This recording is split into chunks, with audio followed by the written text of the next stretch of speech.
Well, hello, fellow gardeners and homesteaders and people that just like to grow your own food. We're back out here now. We're on the raised bed section in our garden. We had problems out here with some clay soil, and we've got it better than what it was when we started. But these raised beds are so much simpler for us. But anyhow, we're planting carrots. We planted carrots today. So here's the raw seed we planted today. It's Cosmic Purple. We just got those in last week. It's supposed to be a really good carrot. Heard a lot about them. Want to try them. And that's radish, but I planted those right here in the end. Here's another raw seed. That's Scarlet Nantes. Planted a row of those. The pelleted, we got White Satin. We already told you guys about. And also, we've got a new one we want to try. Where'd it go? I lost my other pack of carrots. Anyhow, Sugar Snacks 54. That's the variety we're going to try with those. And as you can see, I don't know if I mentioned this in another video, but if you don't have your catalog and you're thinking, well, how am I supposed to space these and how deep? I've left my catalog in the house right here. That's got that same culture on the back of that seed packet. So that's really handy information. It even tells you how to harvest them, so that's pretty handy too. So what I've done, I went in, I took my scoop, and I put down these worm castings right here. I made my row, of course, and I layered the bottom of it. Why did we do that? I've already added our nutrients in the bed. I already did that last week. Well, the reason why, these retain moisture really, really well. And these raised beds, the moisture doesn't stay long. I mean, it does this time of year. But in the summertime, it certainly does.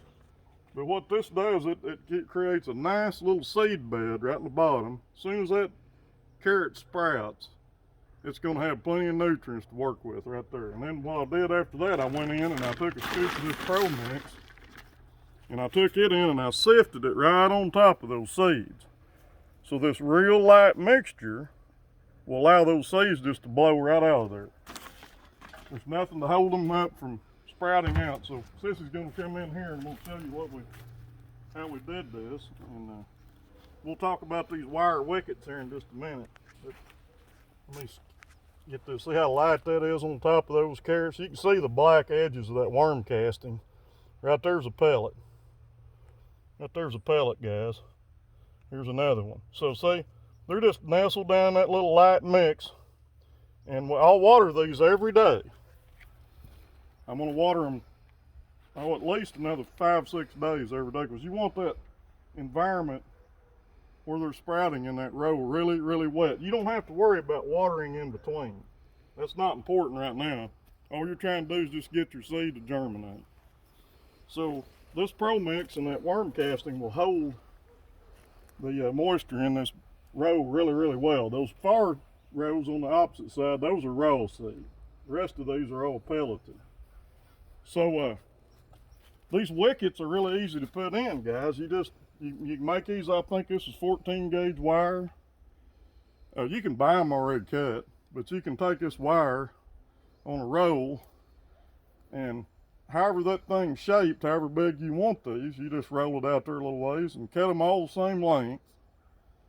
And you can make them little tiny ones. You can even bend this thing and make it flat on top and square if you want. But most people run them around like this. Now see, I'm going to put it in here. It doesn't disturb any roots. Here's some kale right here by it. It's not going to affect that at all. And run them down and see where they kind of touch.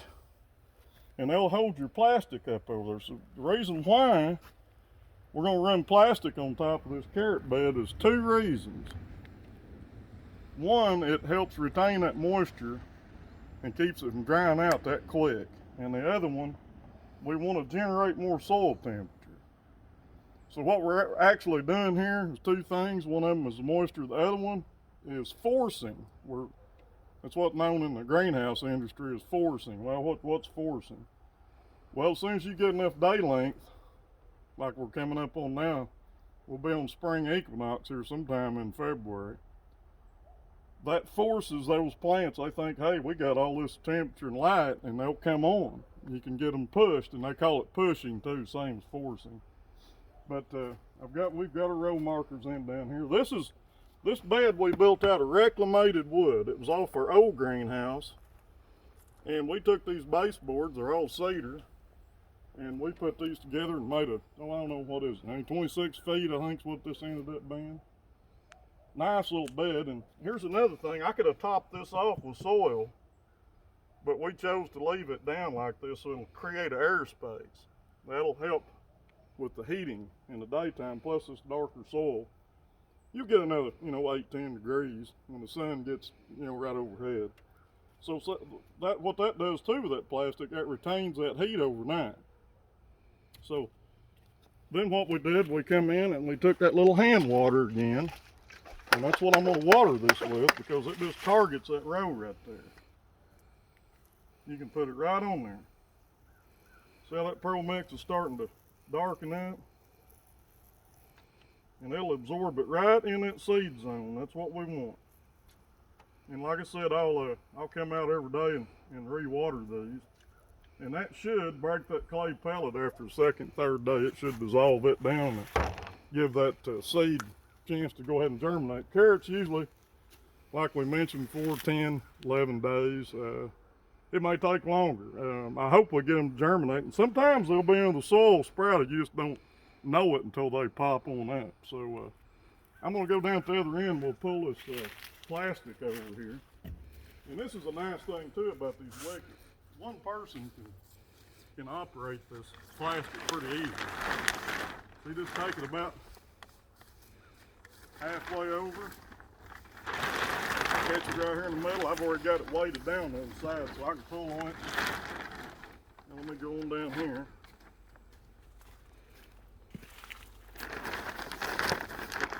Just kind of pay attention to it. If it hangs up, you'll have to. See, we'll just tuck that down there, and we don't even have to anchor this end. It's warm enough now, it's not going to really bother anything. And there's our little microclimate on top of the new carrot bed, and we're ready to go. So we're just going to do a quick video this evening for you guys. We're running out of daylight, but that's one way to do it. There's other ways, and we'll talk about some of those in other carrot videos. So if you like this video, if it was helpful, share it with other people that are like-minded people. Hit the thumbs up, hit the subscribe, and we're going to make you some more videos.